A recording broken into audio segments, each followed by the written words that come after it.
Hey guys, gals, how we all doing? Check this camera out. Let's talk about the rut. Before we get into this, I know it can be a touchy subject. It's not with me. I mean, it is what it is. But I know some guys and gals get really, it's this, and that's fine. You can think or believe whatever you want. I'm not saying you're wrong. I'm not saying you're right. I'm just gonna give you what my thoughts are after doing a lot of research, because chances are I used to believe like you did, and I did a lot of research. I'm gonna give you two spots to go to for some research. You can go to Whitetail Habitat Solutions on YouTube. A lot of good videos there. Hopefully you can hear me because this wind is howling today. And then Quality Deer Management Association, it's called QDMA on the internet. It has some good articles about the rut. I've been hunting the rut, I believe wrong, for 10 years.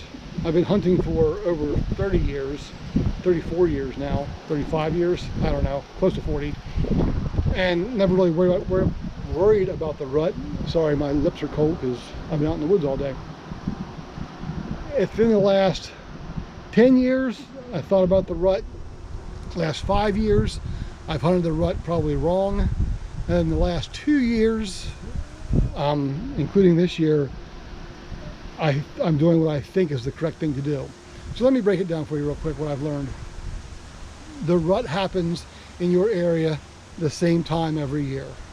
Why?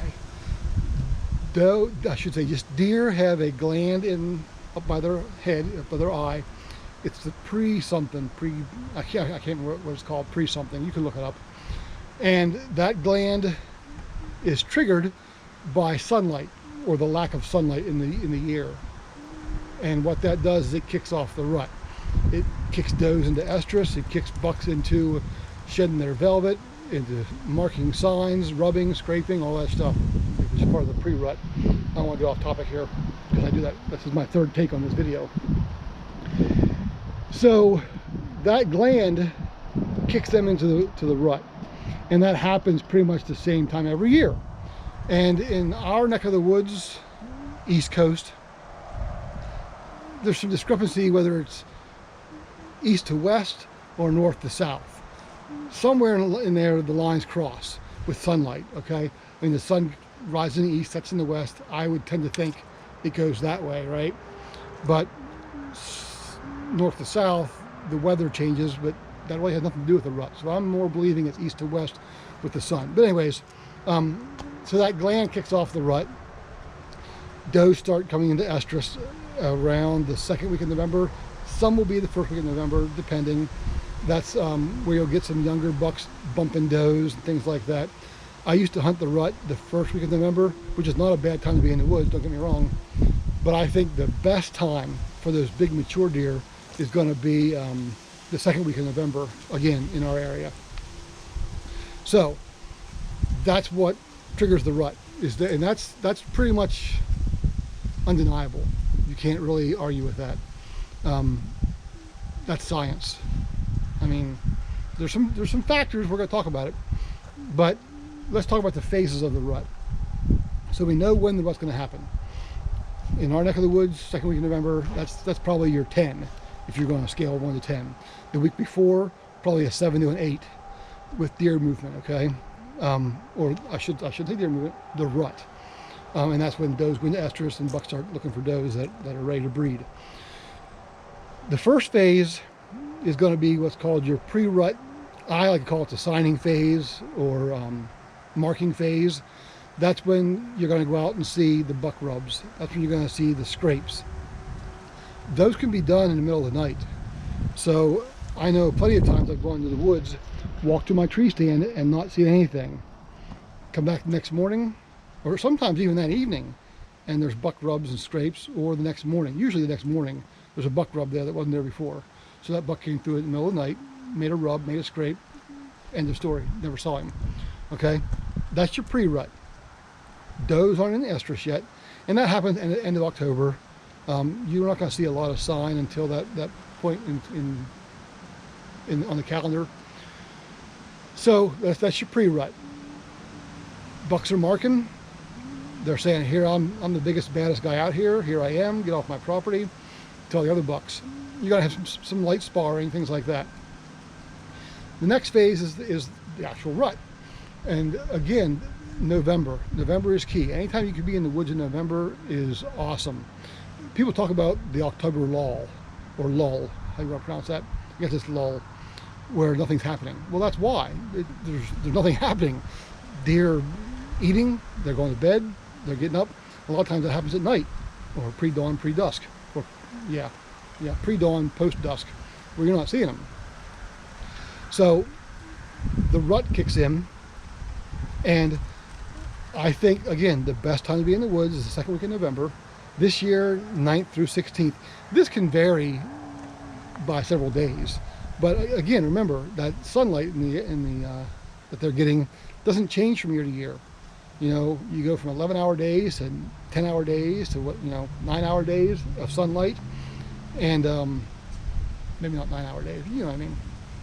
Depending where you live, because it could be. So that triggers the rut. Okay.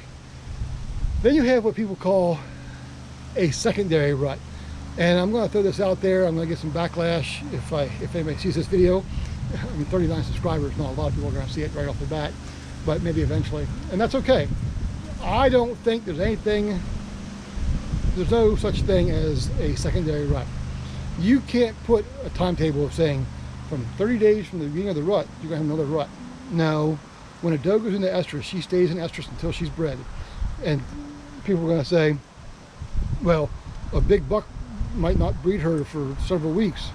A button buck can breed her. It doesn't matter. A little teenager can breed her. You know, it doesn't matter. You know, whoever gets to her first pretty much is what happens. Chances are a button buck won't get to her before a big buck chases him off, but it does happen.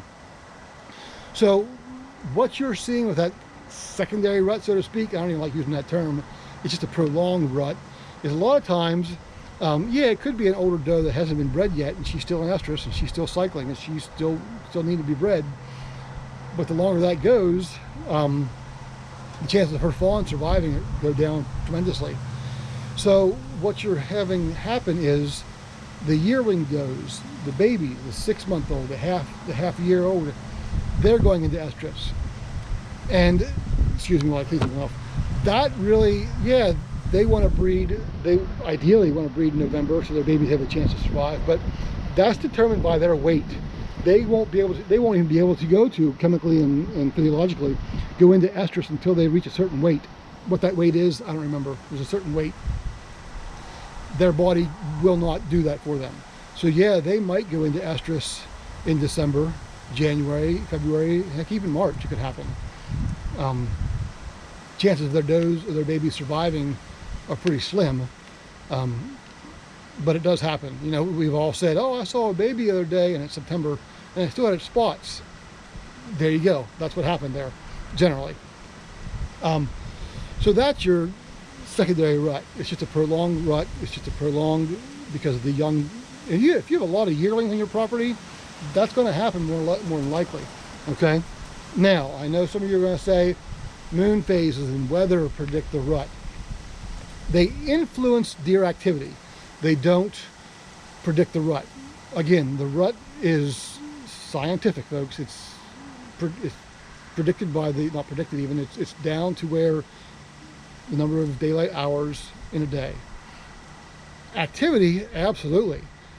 If you go out and it's 75 degrees, like we're going to have like low 70s next week, which I'm not looking forward to, I'll still go out hunting, but deer aren't going to want to move in that heat. If it's windy like it is today, deer aren't going to want to move in that wind. They might still, but the chances of you seeing them go down, or the number of deer go down. Okay, so what's going to happen? It's still going to go on. Just more activity will be during the night when it's cooler. Now, ideally, you want the peak of the rut, again, 9th through the 16th, I'm predicting. I say predicting, but I'm pretty much sure that's when it's going to happen.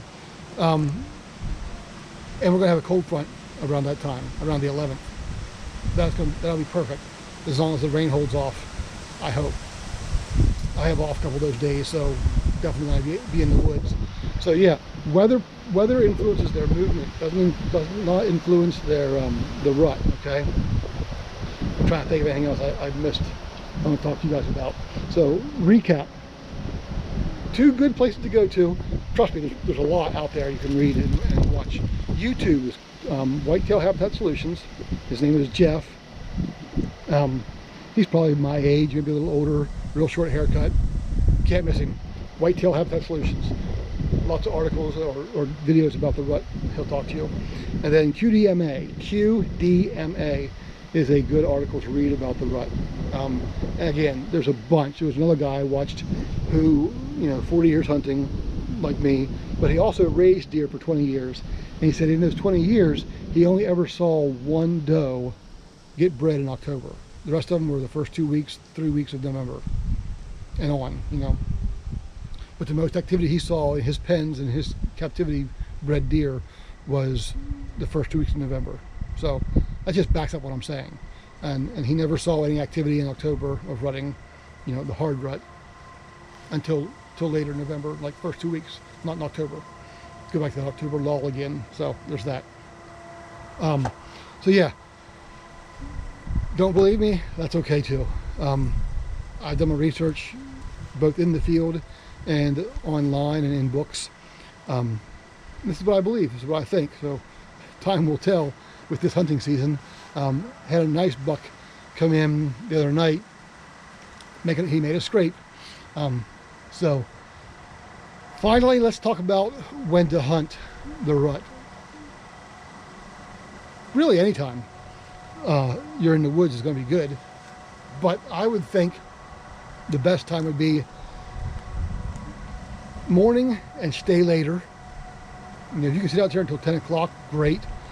Buck's going to be going in between bedding areas, checking for a hot doe and estrus.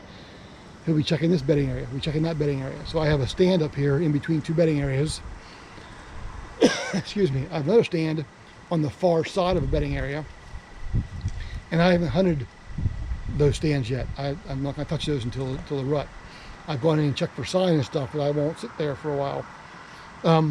And then earlier in the evening, again, buck's going to stay up later checking those bedding areas. Then going to get up earlier to check those areas. So if you can stay a little later and go out a little earlier, awesome. I would not recommend staying in one stand all day long. Wind changes, your scent's there longer, all that stuff. Not that you shouldn't some days, if the wind's perfect and things like that. Yeah, you can stay in the stand all day if you want to. I choose not to, because that hurts after a while, sitting in that tree stand. But, I mean, like I said, anytime you can be in the woods is going to be beneficial to you. I really hope I haven't been standing really close this whole time talking to you guys. But, yeah, so that's my spiel on the rut. It happens the same time every year, give or take a few days. Activities based on the weather. There's no secondary rut. Don't believe me, do your own research, and maybe you'll find something different. Hey, I'm game. Throw me some suggestions, what you think. What'd you find? What have you seen while you're out hunting? I'm always willing to listen to somebody and learn from what they've seen or heard, especially first-hand experiences. That's awesome. So I'm pretty much writing this down in stone, but I hold back the card that says I can change my mind later on. So give me your thoughts. Get this video out there. I want to know what everybody else thinks. Okay. Again, go to Whitetail Habitat Solutions, QDMA also. Check them out. See what they say. There's lots of stuff to read and watch. So I appreciate you guys watching. 39 subscribers. Let's get to 40. Let's get to 50. Let's keep this train rolling. I appreciate you. Like the video. Hit that notification button if you want to, and subscribe and share the heck out of this stuff. I appreciate y'all, and I'll catch y'all later. Bye.